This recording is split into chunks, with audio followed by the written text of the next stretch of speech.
Yesterday. See, in yesterday's class, we classified the different types of material. One is the metals, metals, insulators, or conductors in simple words. Conductors or metals, insulators, dielectrics, semiconductors, and superconductors. What are metals? Metals means these are the material which allow the flow of current or flow of electrons through them, passage of current. So example are copper and aluminium. These are the good examples.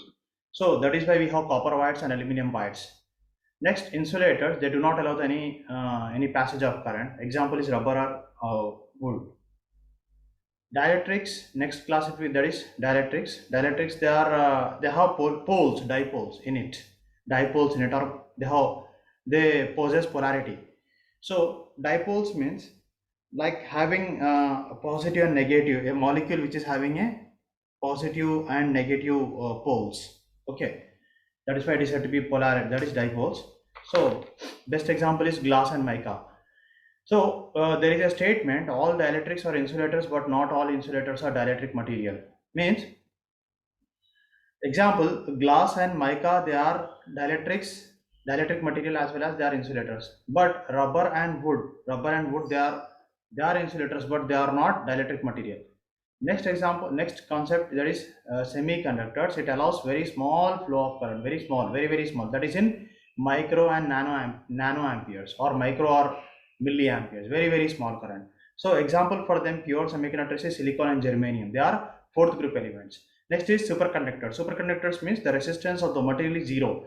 This is only possible at very low temperatures, around 4 Kelvin, that is around minus 469 degrees centigrade. Okay, which is only possible at very not possible at room temperature. It is possible only at proper conditions. Okay, proper temperature, pressure, and all. So here the current is constant and resistance of the wire is zero. So there are material like gadolinium sulfate. There are some material which possesses these superconductors. Now, next here we have resistivity. To understand the semiconductors, first we are starting with resistivity and conductivity. What is resistivity or super specific resistance? Means as the length of the as the length of the wire increases, resistance also increases. As the area of the conductor increases, resistance will decrease. So R is proportional to L by A, R equal to rho into L by A, and rho equal to R into A by A. So resistance of the wire of unit area per unit length, that is said to be resistivity. That is measured in ohm meter. Next is conductivity. Reciprocal of resistivity is conductivity, sigma equal to 1 by rho, or the unit of conductivity is mho per meter or Siemens per meter. It is a property of the material which allows the flow of current. Okay, conductivity means reciprocal of resistivity, as well as it is a property which allows the flow of current. Next is, or it is a measure of we can say measure of conductance.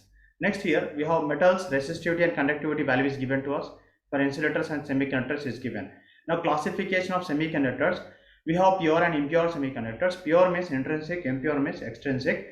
Pure means silicon and germanium, they are pure conductors, and extrinsic we have p type and n type.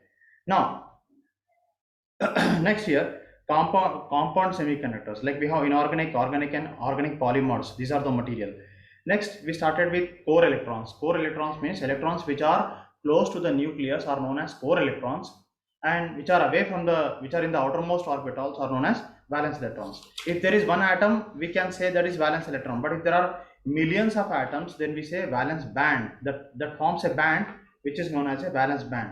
The band formed due to conduction. The band formed due to the conduction of conduction, or formed due to the valence electrons, is known as valence band.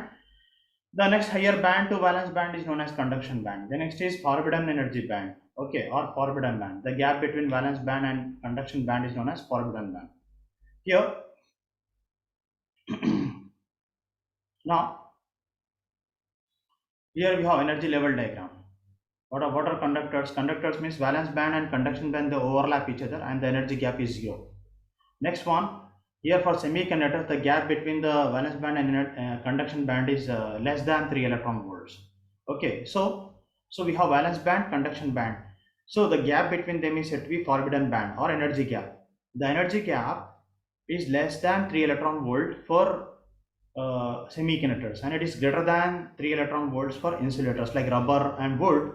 They don't, dry wood, I'm speaking about a dry wood and dry rubber. Suppose if it is wet, it becomes again a conductor.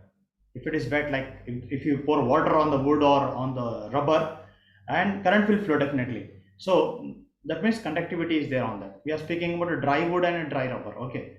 Now next one, how to convert, how do we get this, how do we obtain the p-type semiconductors and n-type semiconductors? So we have third group element, that is 13th group.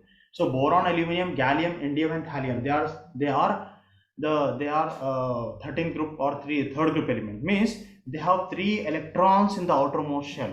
They have 3 electrons in the outermost shell. That means the valence electrons, 3 electrons, that is they have 3 electrons in the valence shell, and here they have 4 electrons in the valence shell, and here they have 5 electrons in the valence shell. Clear? So we have n-type semiconductor. N-type semiconductor means a 4th group element and 5th group element. Okay, we are doping. What is doping? Addition of impurity to a pure semiconductor is said to be doping. Addition of impurity to a pure semiconductor is said to be doping. So how much impurity generally we add? 10 to the power of 18. 1 is to 10 to the power of 8 we say. That much will be the 10 to the power of 8. Yeah, that many for one impurity for 10 to the power of 8. That much impurity is there. So n-type semiconductor, the charge carrier is electron. Okay. So here aluminum has, suppose if you are taking A and B, A has 5 electrons. We are taking a pentavalent. Pentavalent means 5 electrons. We are taking A is pentavalent and B is tetravalent. So I write here, this is trivalent. The next one is tetravalent. Trivalent, tetravalent and pentavalent. Okay, pentavalent. So now in here we have n-type semiconductor. The charge carriers the charge carrier is electron. So one excess electron is possible for every combination. Similarly for p-type semiconductor, here for p-type semiconductor, see, when we are doping a third group element with a 4th group, so what will happen? There is one less electron, so that is forming a hole. Okay, clear? So in simple words, vacancy hole means a vacancy part of electron. In when we speak about n-type semiconductor, number of electrons is greater than number of holes, whereas here number of holes is greater than number of electrons. Is it clear? Is it clear? Sir, this is in doping, right? In doping, there are more number of holes. Yeah, doping, more number of holes will be there. So this is the hole. No, doping means addition of impurity. A impurity can be added in this way or in this way. So if you are adding a pentavalent, you will get excess electrons. If you are adding a So in N-type, electrons are greater than holes, but in yeah, P-type, holes are number of electrons are greater than number of yeah. holes. Why? No, I'm just coming to that one. When I explain p-n junction diode, then you will understand. Okay. There, and when we are explaining the, generally what happens is number of electrons are more. See, for every combination 1 electron we are getting. So like that, if you are taking million atoms, we get million electrons. Here, Okay, sir. that means excess electrons are there. Okay, here we have deficiency of electrons. So that is why we write here number of holes. Here number of holes are greater than number of electrons. Understood? Okay, sir. Now next is okay. So now we will go ahead with PN junction diode. Today's topic, that is PN junction diode, and we'll discuss about the formation of a junction diode. Okay, we'll discuss about formation of a junction diode, PN junction diode and formation. Okay, now before going ahead, I would like to explain the in thermal equilibrium what will happen.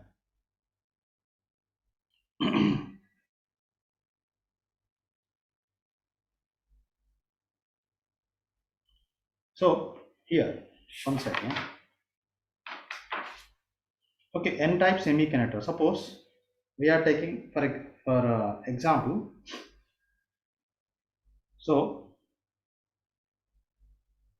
example for germanium, we start with n-type semiconductor here.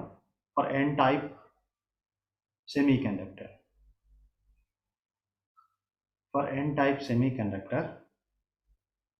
Okay, especially for germanium. Suppose how much energy is required to to free the electron. How much energy? Suppose there is a n-type semiconductor. So how much amount of energy is required in germanium? In germanium, it is approximately 0.01 electron volt, and for silicon, to free one electron, it is 0.05 electron volt. Okay, so that means what we have to give, that means how much energy to jump from valence band to conduction band. Suppose this is a valence band and this is a conduction band, and we want to give some energy to the electron so that it will jump to the conduction band. So this is energy gap. How much energy you require? The energy required here for silicon, and the energy required for germanium, it is equal to what? 0.72 electron volt, and for silicon it is equal to 1.1 electron volt. This is important value. Clear? So so for germanium, this much energy is required to jump, for the electron to jump from valence band to conduction band. Okay, and for silicon it is 1.1 electron volt for the electron to jump from valence band to the conduction band. Clear? Is it clear? Yes, sir. So now next Yes, one. sir. Yeah, we'll go to the one more definition here. This is completely theoretical. Okay, there's no derivation in it here. So I'll write a statement. The crystal maintains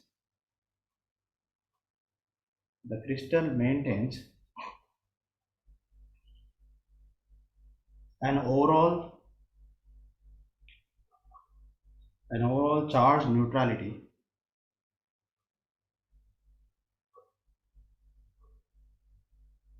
overall charge neutrality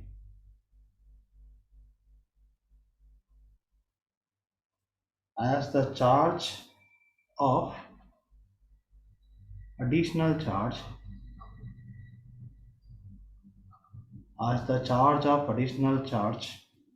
is just equal to is just equal and opposite to that of the ionized force in the lattice. So here the crystal maintains an overall charge neutrality as the charge of additional charge is just equal and opposite to that of the ionized force in the lattice. What is the meaning of this? Can you tell me? What is the meaning of this?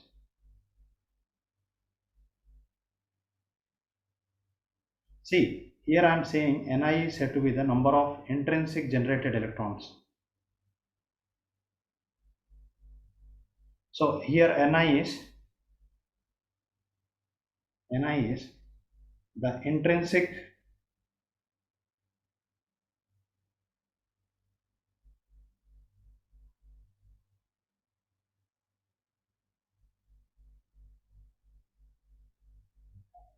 yeah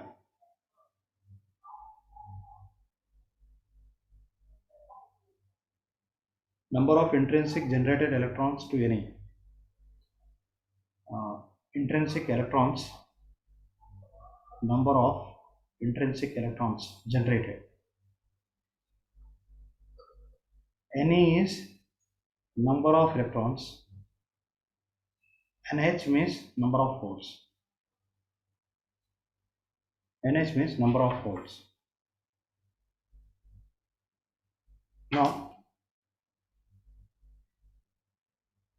nh means number of holes. Now what will happen is Ne is much greater than nh, where here majority, here in n-type semiconductor majority charge carriers are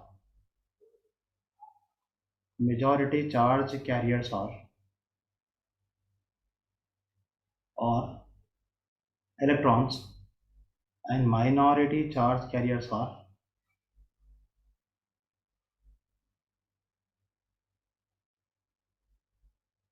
Majority charge carriers are electrons and minority charge carriers are holes. Okay. See, once again, what we are doing, this germanium and silicon, they are crystals.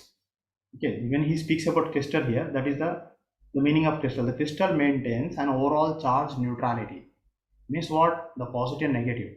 As the charge of additional charge is just equal and opposite to that of the ionized core in the lattice. So what happens? Suppose this is a crystal. Okay, it tells about there is a crystal.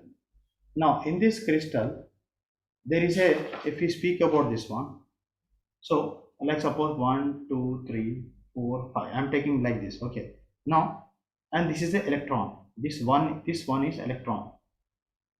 Is it clear? So now this is a crystal, these are all positive ions. Okay, these are all positive.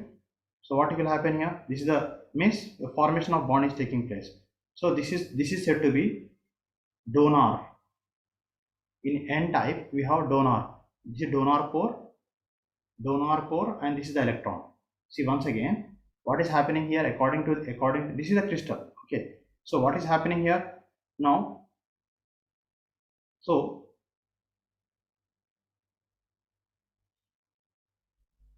here this is the positive, means that the crystal is maintaining the neutrality. Whenever a electron comes, excess electron is there. Okay, this is a donor. So it is giving one electron to that one, and the charge neutrality is taking place. The charge neutrality is taking place. Now suppose if you are going for p-type semiconductor, if you go with p-type semiconductor,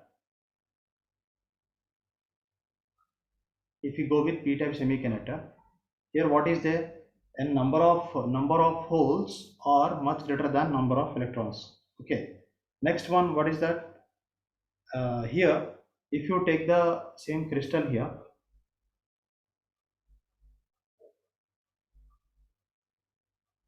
so this is a hole now, and this one is acceptor core. This one is acceptor core. Okay. Now, at thermal equilibrium, when the condition that is in thermal equilibrium,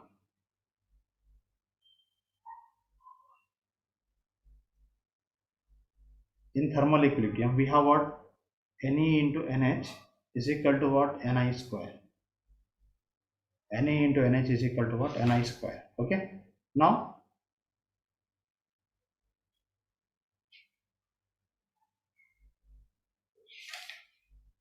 so we got this. This is important. Okay, just how to remember this one. Once again, see here from the beginning.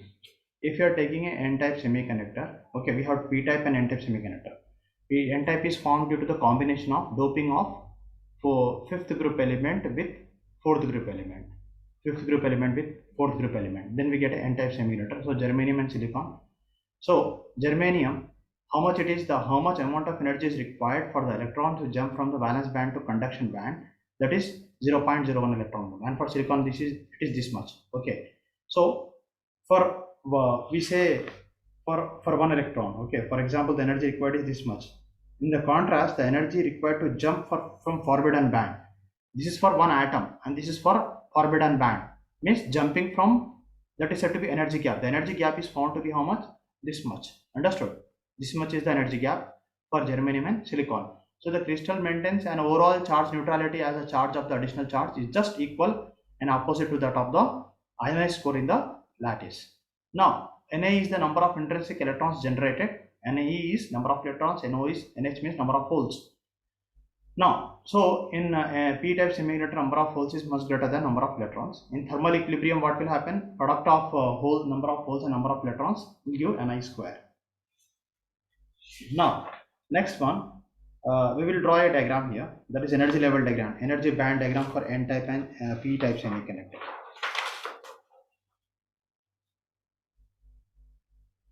So now see here, there is one more graph here, then we can quickly go to the PN junction diode. Is it clear, all of you? Yes, Mr. Zayan, Sayam. Yes, sir. Juan. Yes, sir.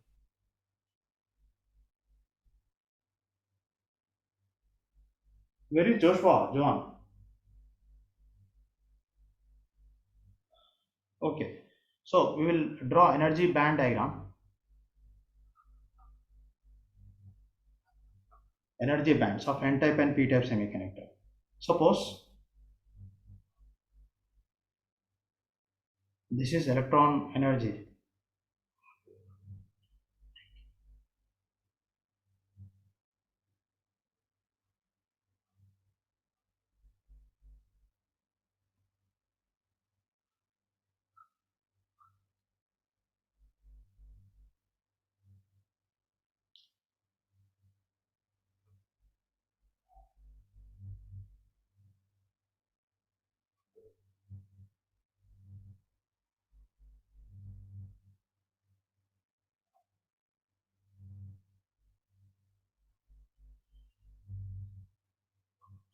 See here, EV means energy of valence band, EC means energy of conduction band, EG means gap, energy gap. Now D means ED means donor energy level. Okay, donor energy level or donor atom.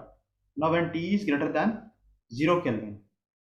Now if you again, this is happening for N-type semiconductor. This is for N-type semiconductor. Next one.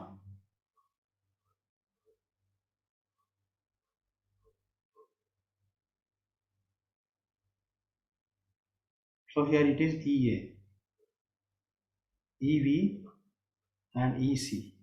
Okay, so this is the, now we'll discuss about the whole. See here, these are all, more number of electrons are possible in this level.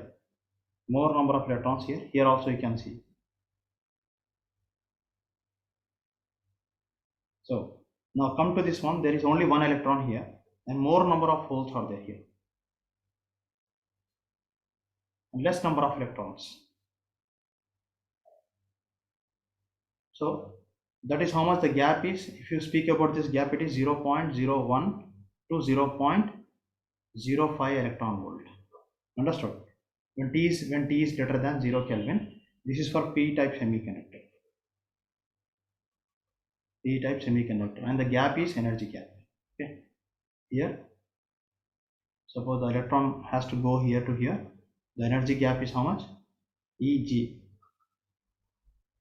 This is the whole. Okay. So once again, see, if you are drawing an energy band diagram for N-type semiconductor and P-type semiconductor. In N-type, this is the valence band and this is the conduction band. This is the energy of the valence band, energy of the conduction band. Gap between both of them is said to be energy gap. This dotted line is known as donor energy level. Okay, means the donor energy, this level, actually we say Fermi level. When we go to higher level, we say Fermi level. Okay, so here we are saying ED, that is donor energy level. The donor energy level is very close to the conduction band rather than valence band. Here, if you go to the acceptor energy level, it is very close to the valence band. It is very difficult to remove an electron from the valence band and put it in the conduction band. That happens in the P-type. So more number of holes are there in the that is valence shell. You can see here more number of holes. Here there are more number of electrons. Okay, more number of electrons here in the N-type and more number of holes in the P-type. So this is how it goes. Now, is it clear, this one, these two graphs? And the gap is also given. See, the energy, the level is how much amount of energy is required to jump for an electron from one atom to the to the conduction band. That is around 0.01 electron volt. Here also it is how much amount of energy is required to jump from this to this one. That is only around 0.01 to 0.05 electron volt. Is it clear? Is this clear? Yes, sir. Yeah. Now quickly we'll go to the PN junction diode. Okay. PN junction diode and then semiconductor diode. Okay. PN junction diode. We'll start with PN junction diode. When a P-type substrate and a N-type substrate is brought together, when a P-type substrate and N-type substrate, or generally we deposit or we grow one layer or the another layer. So so two important processes take place when a P-type substrate, suppose when a P-type substrate and an N-type substrate are brought very close to each other. This is P-type and N-type. When we bring it very close to each other, we get a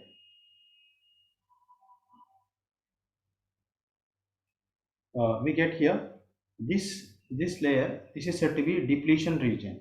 Okay, this is said to be depletion region. Here the same thing,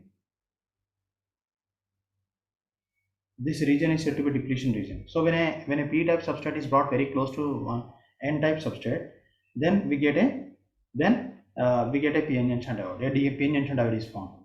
So why p-n junction diode is very important? Because to understand transistors concept or Zener diode concept or any diode, first you need to understand what is a p-n junction diode.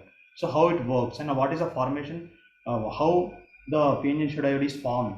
Okay, formation and then working of p-n junction diode, then VI characteristic of a p-n junction diode. These three things we have to discuss. Okay, these three things we have to discuss now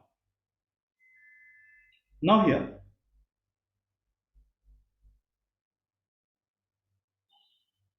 Okay, two important process take place. One is diffusion and drift. Here diffusion and drift,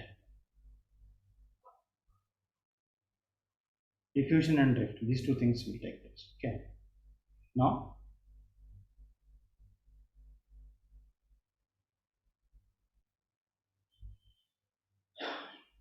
here when a p-type substrate is brought very close to n-type substrate, what will happen here is from n-type electron diffusion will take place. From n-type electron diffusion will take place and electron drift will take place from p-type to n-type. Similarly, that is whole diffusion, whole drift will take place from n-type to p-type, and here whole diffusion will take place from p-type to n-type. See once again, from n-type to p-type, here what will happen is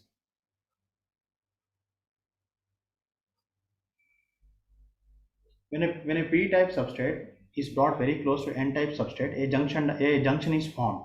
So this is said to be a p-n junction diode. Now what happens? The majority charge carriers in n-type semiconductors are electrons and minority charge carriers are holes. Similarly, in p-type semiconductor, majority charge carriers are holes and minority charge carriers are electrons. Once again, in n-type semiconductor, majority charge carriers are electrons and minority charge carriers are holes, whereas in p-type semiconductor, majority are holes and minority are electrons. So what will happen when you bring this n-type and p-type very close to each other? When you bring it very close to each other, then what will happen? Electron diffusion will take place from n-type to p-type and electrons will drift. What is the meaning of diffusion? Diffusion means motion of molecules or atoms from high concentration area to low concentration area, because it has more electrons and here it has less electrons, so diffusion is taking place. What is the meaning of drift? Anyone? Can you say what is drift?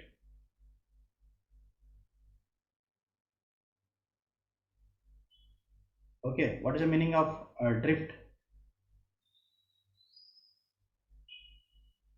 Yes sir, anyone? What is the meaning of drift? There is drift like electrons moving from one place to another in a conductor. Yeah, you're close to the answer. Yeah, tell me.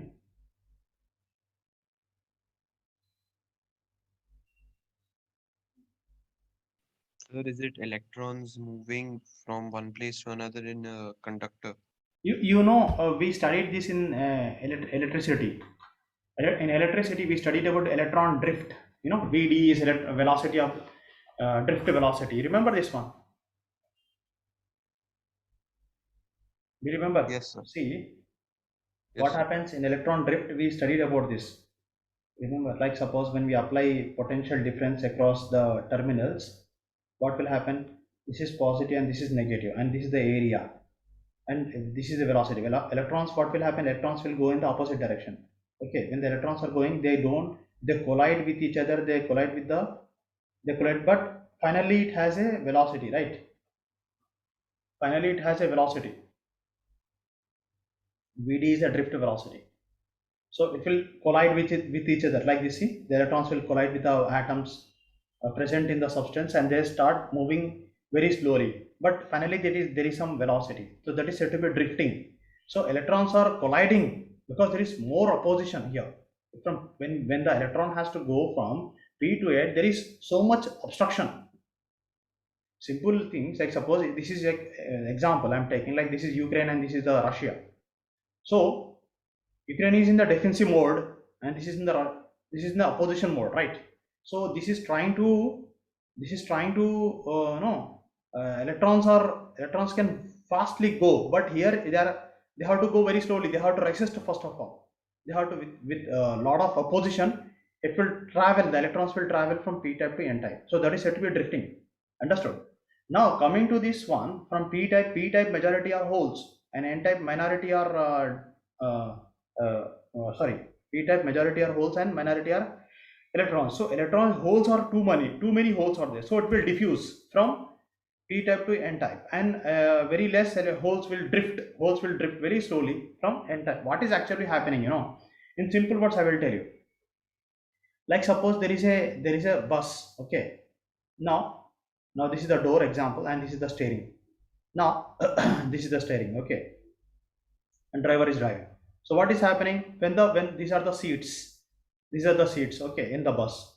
So you there were some people, you are sitting at the last seat. So when what happened is, the stop came and this fellow, he got down. So what happened, this passenger will go and sit here, this passenger will go and sit here, this passenger will go and sit here, you will go and sit here. So you made some space here. That is said to be hole. This is said to be drifting. So when electrons are moving in the forward direction, holes are drifting in the backward direction. Means example, when electrons are moving in the forward direction, holes are drifting, means it is leaving some space behind. That is said to be hole. Actually hole is not in motion. Actually, purely speaking, hole will never move. Actually what happens, when you are moving the electron, it is making a space behind. That space is known as a hole. So that is why when electrons are moving in the forward direction, holes are moving in the backward direction, we say. Understood now? Is this clear? Same way, you understood Yes, sir. now? So now that is why there is a hole diffusion and hole drift here. Now, so and what is this? This is a junction which is formed due to the we say depletion region or a potential barrier. So what will happen? So what will happen here?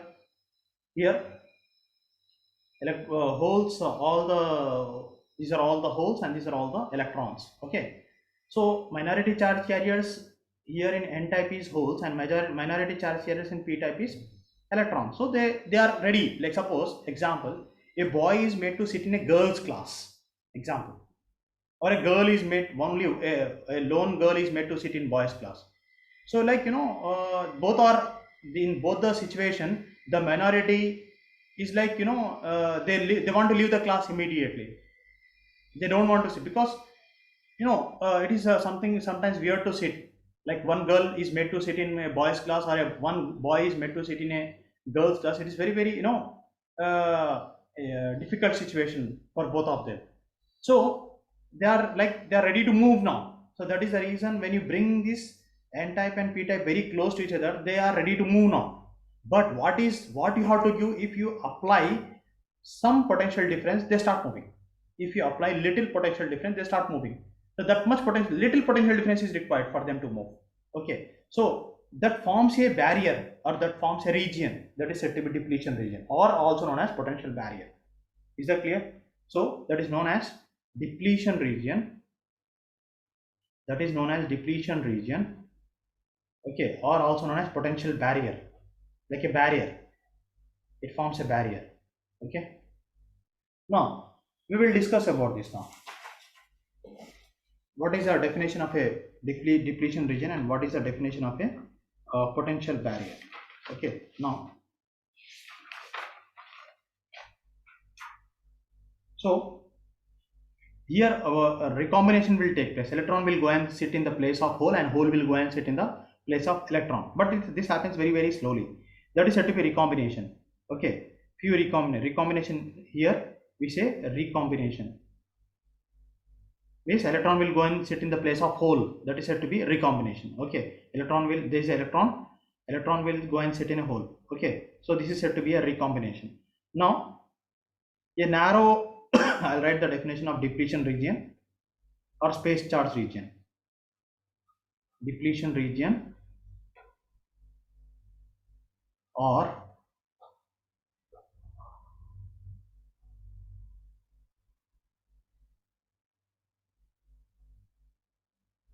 region or space charge region. In depletion region, what will happen? A narrow region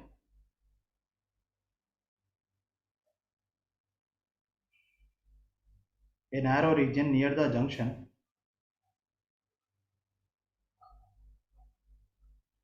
junction in depleted is depleted in mobile charge carriers.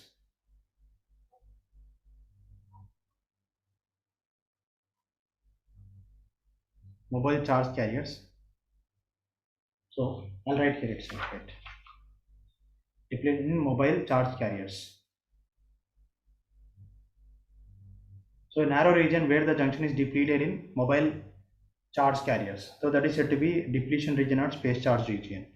Now, due to that, when these minority charge carriers are accumulated at the junction, that they produce a small potential. They produce a small potential. That we will write. What is that? So here we have potential barrier or barrier potential. Barrier potential. What is a barrier potential? We will discuss now. See, due to accumulation of due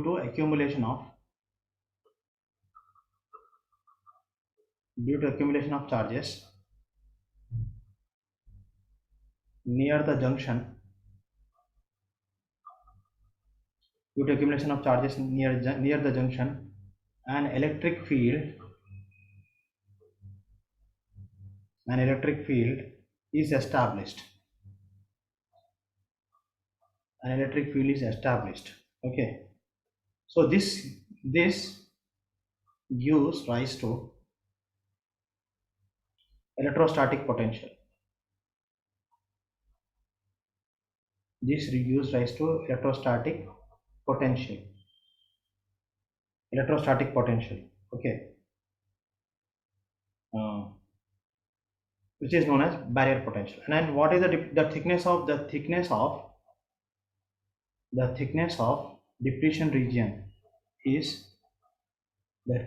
depletion region is how much? 0.5 micrometers. It is 0.5 micrometers. The thickness of depletion region is around 0.5 micrometer. Now we will see once again. I will draw this one, how it will look like. Suppose if you brought a p-n junction diode very close to it. So this is the depletion region. See, in the depletion region, all this is p type, this is p region, this is n type. Here there are electrons, and here there are holes. The positive are here holes. Now here there are less number of electrons and more number of holes. See, there are more holes in it.